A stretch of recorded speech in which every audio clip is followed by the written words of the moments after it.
Another 49ers training camp reaction is coming your way here on the San Francisco 49ers Report. My name is Chase Sr. Thank you so much for tuning in, and I hope everybody out there is having a great weekend as we're about to shift gears to the start of a new week.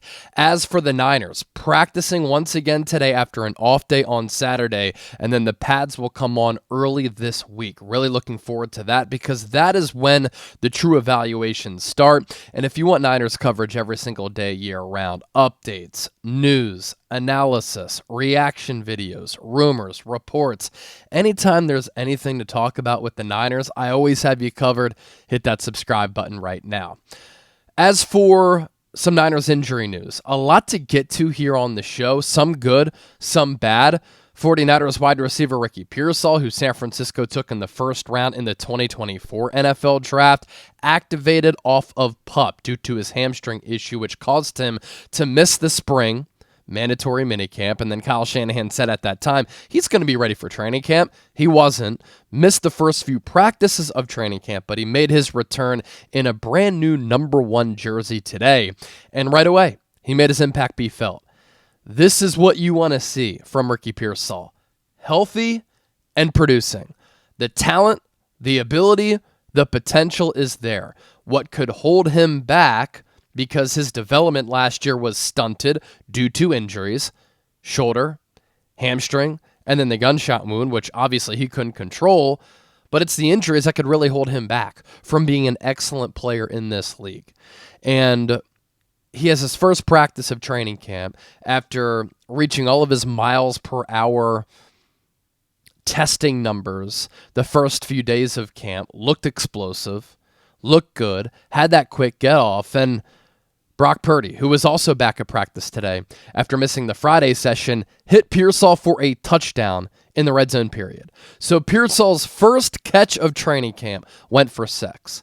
And I think that's somewhat significant because all throughout this offseason, Purdy, who is from Arizona, Ricky Pearsall, who originally started playing at Arizona State before he went to Florida and has those Arizona ties, they worked together all throughout the offseason, coming off of and working off of a good, strong end to the year last year where Purdy and Pearsall started to connect. I remember a couple of routes last year when Pearsall first came back where he went the wrong way or he sat down in the wrong spot, and him and Purdy had a couple of moments where they would talk after a misfire, after Purdy wanted to go to Pearsall but had to go somewhere else, about where Pearsall should be, where he should go, and all of that came down to simply timing and reps. So they got some of those reps throughout the offseason. They clearly had that connection a little bit last year, and right away, Pearsall returns to the practice field, catches a touchdown in the red zone period, and then a little bit later on in practice, Purdy hit Pearsall with a ball on his back shoulder over the middle. Pearsall is a player who has a really fast get off at the line of scrimmage. He has really good footwork. I think the Niners took him a little bit too early, in my opinion, because they like the footwork. They like to get off at the line. They obviously are fans of how he's a willing blocker. He plays bigger than his size. He has really good hands, a good catch radius. He can go up and get it. He's tough as nails. All of that fits what the Niners look for in players and in wide receivers, but also he has the ability, because of the explosiveness and the short area quickness and wiggle in getting off of the line of scrimmage once the ball is snapped, to beat man coverage. And in the Super Bowl against Kansas City, that is something that they simply could not do. And Pearsall, he's a 4-4 guy, so he can make plays downfield in Shanahan's offense too, on the stutter go, but also on crossers, on end arounds, jet sweeps. We saw some of those plays from Pearsall last year. He can make his impact be felt. So Pearsall has a lot of juice. He had a lot of injury issues that he needs to get past. The ability is there. And I think a lot of people forget, he missed so much time last year, first several games of the season, because of the gunshot wound. Then he went on that, 5-game stretch where he did not have a catch. He still had 400 yards receiving as a rookie. And so this year, if he can stay healthy on the field, I think that he can have 700 to 800 yards, 4 to 6 touchdowns. That would be a really productive season, especially in an offense that has a lot of different players who can produce. And I think, simply put, this offense is better off when Brock Purdy can play point guard, when he can distribute the ball, and when everybody is getting involved. And there's not that one person getting force-fed. It's not to say that George Kittle shouldn't be more of a focal point of the passing game. I think he should be. That will come if he doesn't have to block as much. But when everybody's getting involved, the run game is going, I think that allows Purdy to find a feel, but it also makes this offense really difficult to defend. So good to see Pearsall back on the practice field today for the first time in training camp and making plays right off the jump. As for Jauan Jennings, he dealt with a calf injury in the spring. And he was one of my biggest winners throughout the spring. OTAs going into mandatory minicamp, then he had that calf injury and barely practiced. And so this calf injury has resurfaced here during training camp. I don't think this has anything to do with the contract. It is not a phantom injury. If it had something to do with the contract, Jauan Jennings wouldn't have reported / practiced on the first day of training camp. He would have held in or held out. Jauan Jennings is tough. Jauan Jennings is a consummate pro. Jauan Jennings is a leader on this team. He knows that he has a better chance of getting paid if he's on the field. And some reports are surfacing that him and the Niners might be looking at a contract around $13 million per year. That would be in the happy zone of where I would go. I said right when there was that report from Adam Schefter that Jennings wanted a new deal or he would get traded, that I would pay him between $11 and $15 million. I think that's a really good price tag for a very good number 2, number 3 wide receiver who has such an impact on this offense in a variety of ways. In the clutch, third down, fourth down, on the money downs, making plays downfield, has that good connection with Brock Purdy. He's a willing run blocker. And he has just come up so big for this team on so many instances. And last year he had a career year. But this calf injury, it's worrisome, right? Anytime you have a soft tissue injury, I get concerned. I put up a red flag. That's not good. You now have Jacob Cowing hamstring, Renardo Green hamstring, Jauan Jennings calf, Ricky Pearsall just came off of the hamstring. What is in the water in Northern California?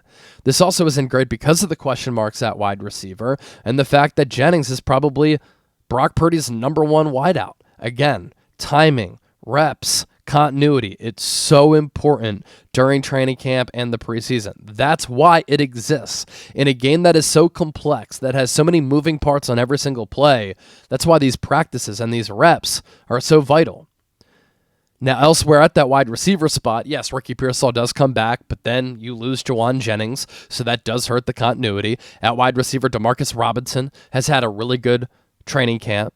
Talked about him a lot with Larry Krueger yesterday on the Krug Show. That video is also up on the 49ers Report.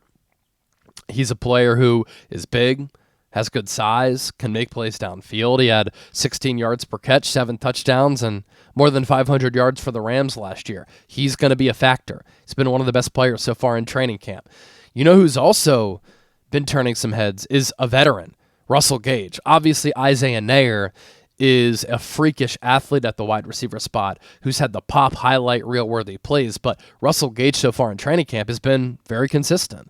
And this is a player who has had some success at the NFL level. Year 2, he had 49 catches for 446 yards back in 2019 with Atlanta. The following year, he was targeted more than 100 times, had 72 catches, 786 yards, and 4 touchdowns. In 2021, 94 targets, 66 grabs, 770 yards, and 4 touchdowns. And then in 2022, that was the last time he played. 70 targets, 51 grabs, more than 400 yards, and 5 touchdowns. That's solid production. Hasn't done anything in 2023, 2024, hasn't even registered a game played. But this is a veteran who was a good player early in his career, former late-round pick, and he has been very consistent and productive so far in training camp, which brings me to this. The numbers game at wide receiver is going to be really interesting for San Francisco when they have to cut their roster down to 53 players. I think Brandon Aiyuk will start the season on PUP, and he won't count toward the 53. So take him out, right? But week 1 against Seattle, if everybody is healthy, Ricky Pearsall, a lock to make the team. Jauan Jennings, lock to make the team. Demarcus Robinson, lock to make the team. Jordan Watkins, a lock. That's 4 wide receivers right there. Usually, teams will hold on to 5 or 6. Jacob Cowing, I think, becomes number 5. Niners used a 4th-round pick on him last year, and in the spring, he was terrific. So if that's 5, who gets that final spot? If you cut Isaiah Neyor with the hopes of bringing him back on the practice squad, another team is going to pick him up. 6'4", 220, 4.4 speed, can make plays downfield. He's raw, but don't you want to develop a player like that? So he might be number 6. Russell Gage might be number 6. You have Isaiah Hodgins, who's battling for that spot. Tariq Owens, the son of Terrell, battling for that spot.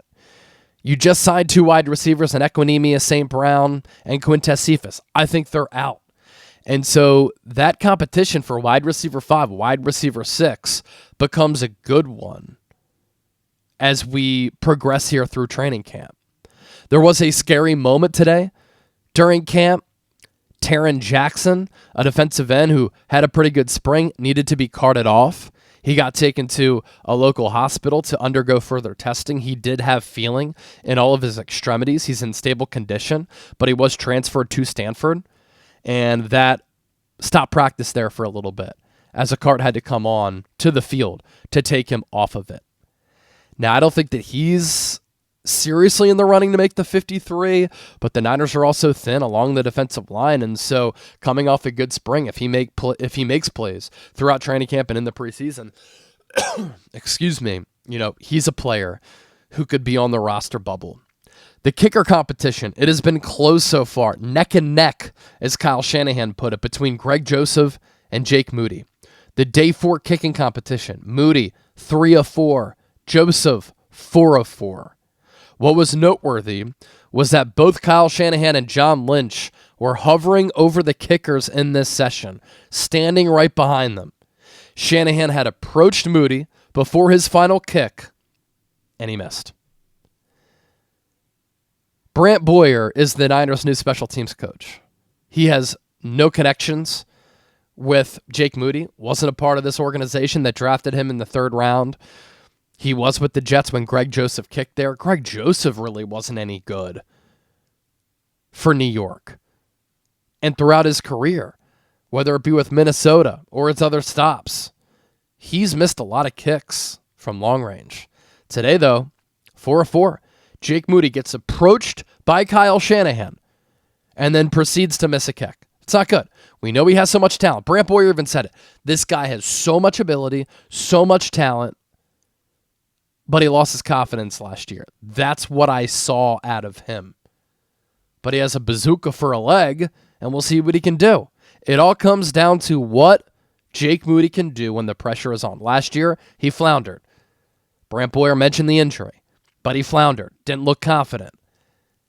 And then today, hits his first 3 kicks. Kyle Shanahan approaches him, probably tries to get in his head a little bit, and it worked. Not good. As for some more injury news here, Renardo Green, hamstring, should return the week of August 14th. That's when the Niners will have joint practices against the Raiders. That is the case also with wide receiver Jacob Cowing. That stinks. Renardo Green, during practice the other day, made multiple plays on the ball. He had 3 pass breakups, and then he pulled up lame with the hamstring issue. Jacob Cowing, running against air, first day of practice, injured his hamstring. These are 2 young players who have upside, they have juice, they have intrigue. Renardo Green in a different spot than Jacob Cowing. He is the number 2 corner opposite of Deommodore Lenoir on the outside. But to lose him for so long, that's unfortunate. And because of that, the Niners were working out a bunch of corners at the SAP Performance Facility today. And Jacob Cowing really trying to fight to make this roster. That means that he's going to miss at least the first preseason game. And as I record this show on July 27th, that's 2+ weeks of practice that he's going to miss. to try to impress this coaching staff.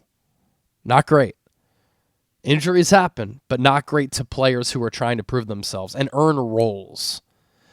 As for some other big surprises during the first block of Niners training camp, Russell Gage, as I mentioned, Jordan James, the 5th-round pick out of Oregon, great contact balance, didn't fumble at all while in college, good pass protector.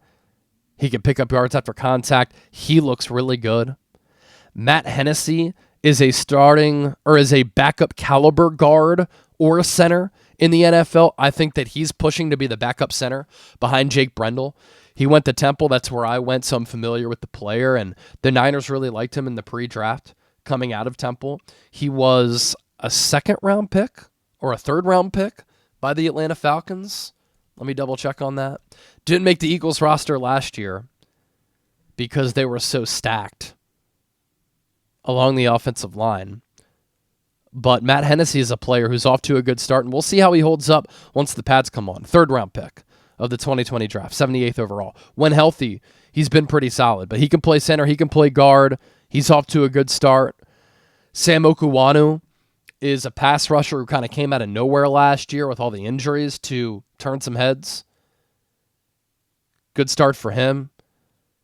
Nick Sakel, without Ben Barch making the most of his opportunities to maybe lock down that left guard spot. Nick Sakel is always hurt.